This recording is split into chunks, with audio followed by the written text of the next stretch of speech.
Hi guys, ఈరోజు మనం no oil no fire రెసిపీస్లో ఎపిసోడ్ 2 మనం ఈరోజు వచ్చేసి రసమన్నం చేయబోతున్నాం. నేనైతే ఇట్లా రెడీ అయిపోయినా. మన కొత్త సిరీస్కి కొంచెం కొత్తగా ఉండాలని చెప్పి ఆప్రాన్ కూడా వేసుకున్నాను అనమాట. రసమన్నం అయితే ఫైర్ లేకుండా చేస్తాను. చూద్దాం టేస్ట్ ఎట్లా వస్తుందో. ఇప్పుడైతే లేట్ చేయకుండా మన ఎపిసోడ్లోకి వెళ్ళిపోదాం. ఇప్పుడైతే రసం రైస్లోకి అయితే రైస్ ప్రిపేర్ చేసేసుకుందాం.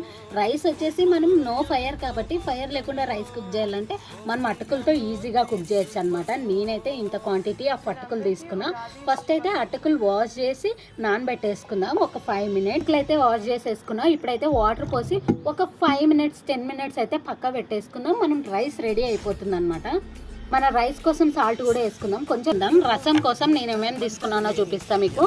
ఫస్ట్ అయితే టమోటో, తర్వాత క్యారెట్ తీసుకున్నా, ఆనియన్స్ తీసుకున్నా, మసాలా పౌడర్ అయితే కారం, ధనియాల పౌడర్ అండ్ పసుపు. ఇప్పుడైతే ఇవన్నీ అయితే మిక్సీ ఆడించుకొని వచ్చి మిక్సీకి పట్టుకొని అయితే వచ్చేసాం. ఇట్లయితే మనం ఒక పాత్రలో వేసుకుంటున్నాం. అండ్ తర్వాత ఇప్పుడైతే మసాలా మొత్తం యాడ్ చేసేస్తున్నాం. మీకు ముందు చూపించినాను కదా మసాలా కూడా మిక్స్ చేసిన తర్వాత సాల్ట్ కూడా మర్చిపోకుండా సాల్ట్ వేసుకోవాలి.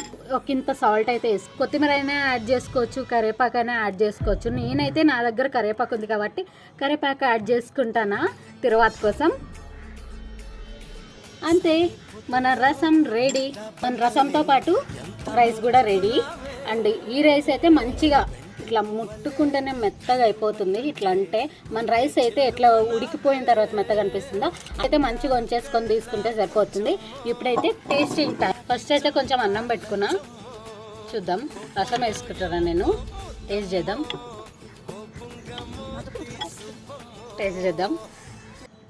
టేస్ట్ అయితే బాగుంది.